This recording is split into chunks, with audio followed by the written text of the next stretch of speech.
Gillian, darling, in the United States, they drive on the right side of the road. Well, we're here, aren't we? Yes, we are here. Explain to me, what is this here? Pine Valley Police Department. Oh, I do love men in uniform. You know, when I was a young girl, I used to adore watching the changing of the guard. All those beautiful young men with those wonderful uniforms on their black stallions with their swords slapping on their haunches. Oh, darling, I meant the horses' haunches, of course. Well, we're here to help Ryan. Yes, a splendid young man being accused of taking a woman by force. It's ridiculous. Well, you know that, and I know that, but we have to convince them that kid is a bull-faced liar. Princess Andrazi. Lavery, Mrs. Ryan Lavery, my grandmother, La Duchesse Eugenia, and Lieutenant Fry. I'm charmed. Likewise. What can I do for you? I'm here to make a formal statement in support of my husband. Great, wonderful. Just hold on. I'll run and get a tape recorder. Gillian, are you sure this is in Ryan's best interest? Of course, he said so himself. With friends like me, who needs enemies? I know that may be so, but I think we should call Jonesy. Why do you want to call your lawyer? We are on enemy turf. Did you see that policeman? He looked at you like a pig looks at a truffle. Oh, don't be silly, Grandmama. I know exactly what I'm doing here. All set. Just come with me, okay? What about my grandmother? Oh, she'll have to wait out here. I'm sorry, it's police protocol. Oh, to serve and protect, isn't that right? Yes, ma'am. Yes. Princess, Mrs. Lavery.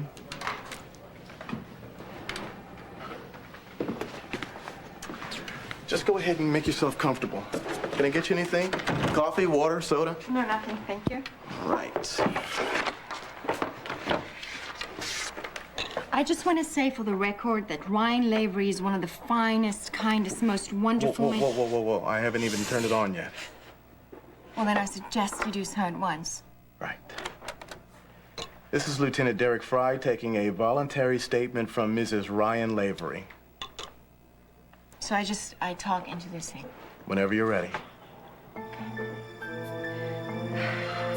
You stated Ryan had a rough childhood.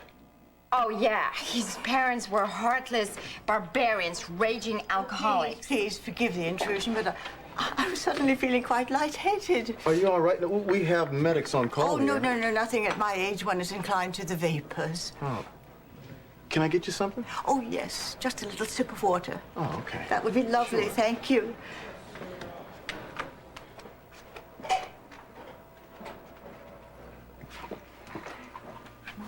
Here you are. Oh, thank you. Sure. Oh, that's great. Please, continue. Okay, where were we? Ryan's childhood. Right.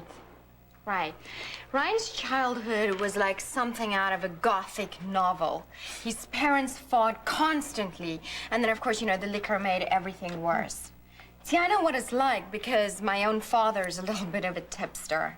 Oh, darling, that's Tippler. And he only drank on state occasions.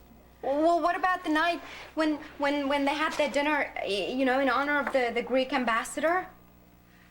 Papa accused the guest of honor of flirting with his girlfriend at the time. He got so mad that he smacked him right across the face with a broiled grouse, and he challenged him to a duel. What happened?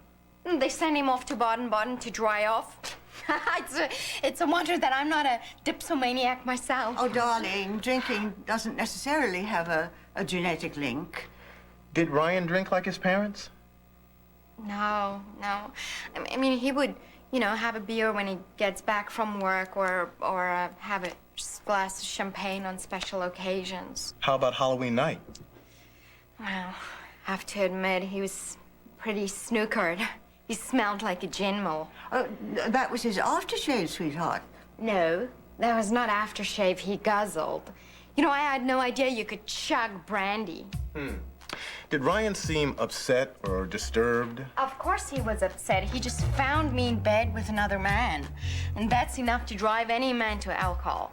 I heard he's male pride. So then he went off to this bar, and his rotten luck, he picked up this kid woman. Did Ryan mention Ms. Montgomery or Kit Fisher when he came home that night? Not by name, but he just said that he had gotten lucky with a blonde. But of course, you see, that wasn't true. He was only saying that to punish me. Did he do that a lot? Well, we fought like any married couple. I'd say something to make him crazy, and Ryan would just explode. That's how I knew he really cared about me. Anyway, it could have been worse. How so? He could have beaten me, like his father beat his mother, and then his mother would beat his father, and then they would both start in on the kids. You know, my poor baby, he still bears this scars of his violent childhood, inside and out. Ryan is right. With friends like you, who needs enemies? Duchess, if you keep interrupting, I'm going to have to escort you outside. Oh, I'll behave. See that you do, too. Mrs. Lavery, did you ever meet Ryan's parents, his brothers and sisters? No, they're deranged. Oh, no, estranged. She means estranged. They don't see each other anymore. Can you imagine the reunion? Mother and father duking it out on each other, then starting in on the kids. Poor Ryan, no wonder he was always running away from home, getting himself into trouble. Ryan was a juvenile delinquent? Don't put words in her mouth, please. Delinquent, that means late, right? Because I've seen that word stamped on all Ryan's overdue bills. Your husband had money troubles? Well, just that he didn't have any money, but Ryan was very creative. He found ways to get some cash on the sideline, skimming and scamming the advertisers at WRCW. You know that Ryan married me for my money. But see, the joke was on him because I was, you know, broke. But that's not the point. Well, I pray that you get to the point post-haste. See, the point is that my husband may have done things wrong and that he's not too proud of. You know, he loves beautiful women, and he may have bent the law just a little bit, but his heart has always been in the right place. That is enough. This interview is over.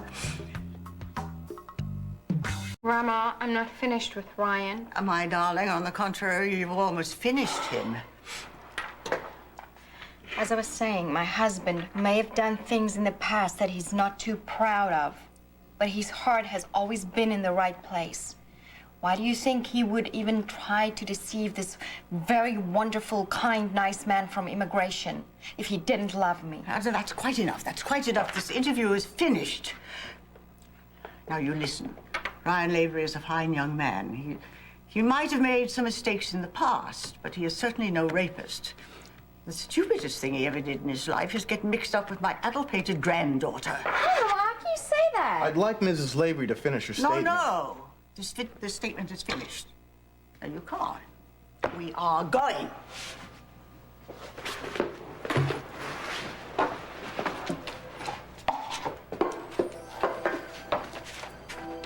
Honestly, Grandmama, why you insisted on making such a scene at the police Oh, station? darling, you know I love you. You know I adore you. But right now, I don't think I like you very much. Grandma, You just don't know when to keep your mouth closed. Don't you realize that your babblings at the police station made Ryan's situation even worse? I didn't mean to. Oh, darling, you never do. But we know what hell is paved with, don't we? Do you realize that you made Ryan a sort of cross between Count Dracula and Jack the Ripper? Well, I was only trying to help his case. Show the police how Ryan triumphed over tragic circumstances. Yes, your endorsement sounded rather like the White Star Line, proclaiming that the Titanic was unsinkable. Ah, voila, finito. To prove I can stop at one. Well, Sam and Maddie, I promised them that I would be there for story time. How will you get there? How will I get there? Oh, I'll just ask the doorman to get me a taxi cab. And, my dear, prove that you can stop at one.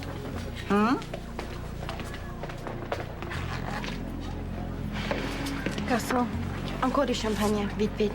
Sure. Oh. Grandmama was right. I'm nothing but an adult-pated dipsomaniac twit.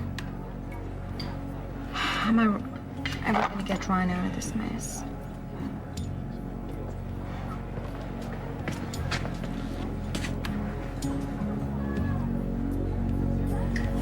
Ryan. No. But I might be the next best thing.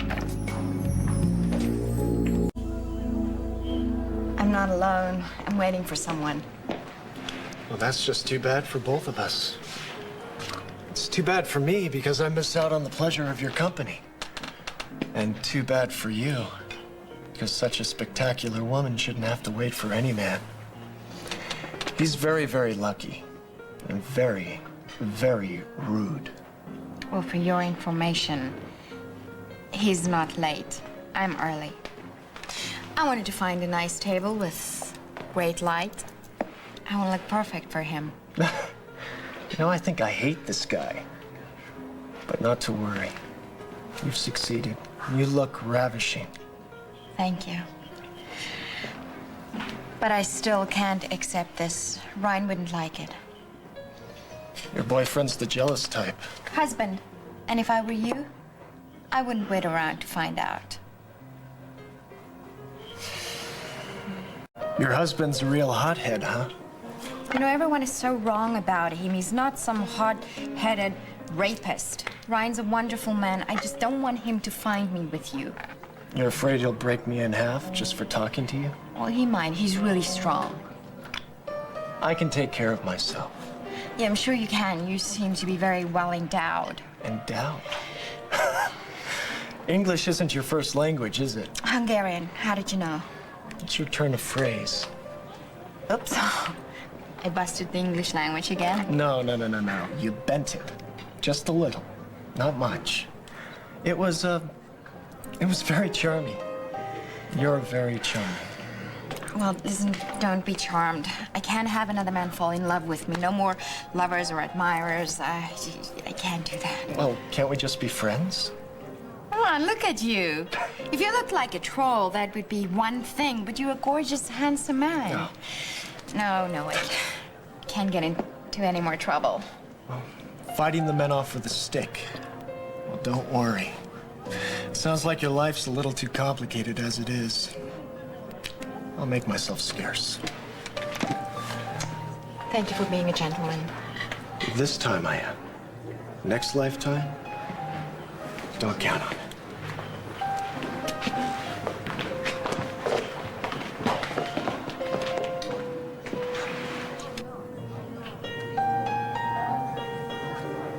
Wait.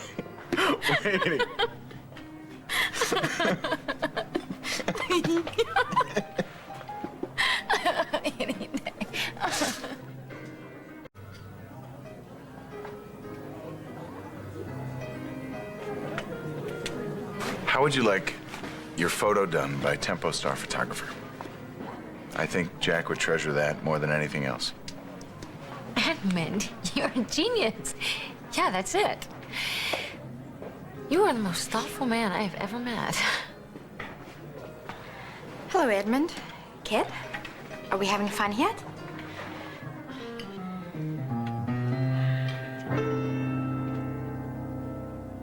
Please forgive this interruption, but I must right a terrible wrong. Gillian? Miss Fisher, Ryan did not do this.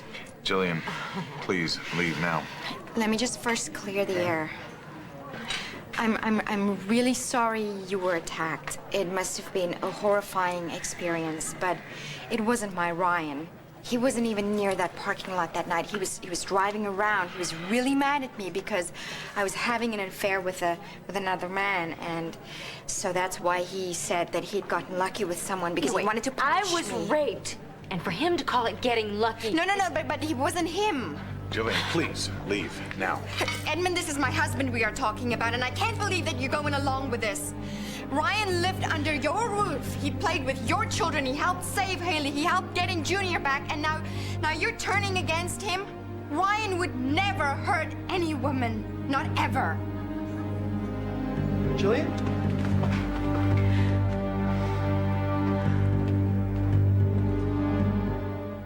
Ryan, why don't you take your wife and get out of here? Excuse me? This is a public place. We've got as much right to be here as you do. Why don't you just admit that you made a stupid mistake and then this whole thing will be over? All right, you made the mistake by marrying this monster. You're not a monster, you conniving witch. You're a fool. And you're a vicious slut. Shut up, Gillian. Hey, don't talk to my wife that way. Why don't you tell the woman you're with here to shut her mouth? What are you gonna do? You gonna attack me again? Is that what you're gonna say? Hey, get your hands on the All right, that's it. That's it. You're arrested. Are you sure? Right now, do it. Ryan Ivory, you are under You cannot arrest. do this. My husband is innocent. You have the right to remain silent. No, this Anything is you wrong. say can and will be used against you in a court of Come law. on, how You have can the you right do to this attorney after and all the have wonderful attorney things I present told you request. about my Gillian, what have husband? you done now? One, I was only attorney trying to will be help appointed you, for Ryan. Well, your help has got me arrested settle for down. rape. Rights. Don't blame her. You're not being arrested for rape. Not yet. You're being arrested for assaulting that man right there. What are you, nuts? He was making a move at my wife. I was protecting my wife. Really? Gee, I missed that. Sorry. Oh, I get this. Dude. Anything just to dump me into jail, right? Who cares about evidence? I bet you jaywalking would have landed me in the slammer too, is that right? It's up to you, Edmund. Do you want to press charges of assault against this boy? Come on, Edmund, please. Jack's trying to hurt Ryan. Don't let him do this, please.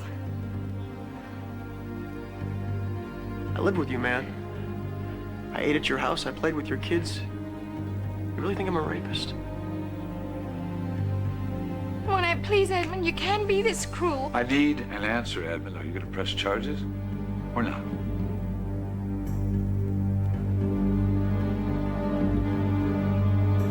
If you don't want to press charges, I can just have, let's say, taken in on disturbing the peace. Oh my God, that's stretching it just a little bit, don't you think? Arrest him. He assaulted me. Oh, I got it. Like I'm a walking time bomb, right? Get the psychopath off the street. Go ahead, cuff me. Nothing like having City Hall out for your blood. Come on, Edmund. You can't be this cruel. Sorry, Gillian. No, you are not sorry. I started this whole thing. I wanted to hit Kid Fisher. I am the would-be assaulter. Just arrest me. Nobody's arresting you. Well, they should. I caused as much trouble as Ryan did. Come on, Edmund. Why are you being so unfair? Because Ryan belongs in jail. Now, I'm sorry you don't want to hear that, but it's only a matter of time before we prove that he attacked Kit. No, I will never believe those things. Ryan showed himself and proved himself 1,000 times over. Come on, he saved my life in that explosion at Holidays. He worked harder than anybody else to catch that Lee Hawkins man. Yes, he did. And then he raped Kit Fisher. No, he did not rape anybody. Otherwise, I would never love him. Face it, Gillian. You don't really know your husband, all right? You don't know him. You don't know what he's capable of. But Kit does. It's not your family, Edmund. I am. Do yourself a favor. Have Ryan call Trevor. I thought loyalty meant something to the Andrashis. I thought family was important to you. Ryan did not do this, Edmund. Please, why don't you believe that? Let's go. Ryan. Come on, let's go. I hate you, Edmund. I hate all of you, and especially you.